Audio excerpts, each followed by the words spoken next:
I am the Tofu Golem. Please enjoy the video. In this video, I will explain how to use the low-pass filter in Premiere Pro. First, navigate to the Effects panel and search for low-pass filter under Audio Effects.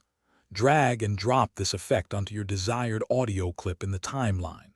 This filter works by allowing frequencies below a certain point to pass through, while attenuating or cutting off higher frequencies.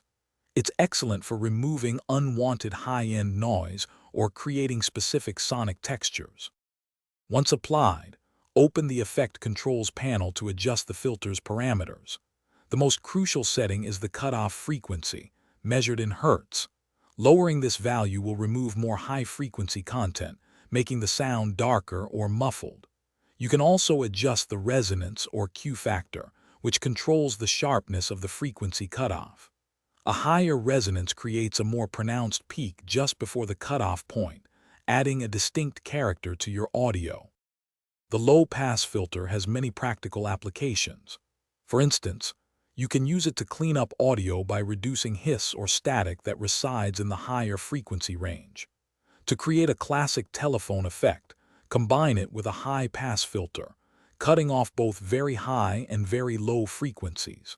You can also keyframe the cutoff frequency over time to create dynamic sweeps or transitions, adding movement and interest to your sound design. For more advanced sound design, consider pairing the low-pass filter with other effects like reverb or delay to craft unique atmospheric sounds.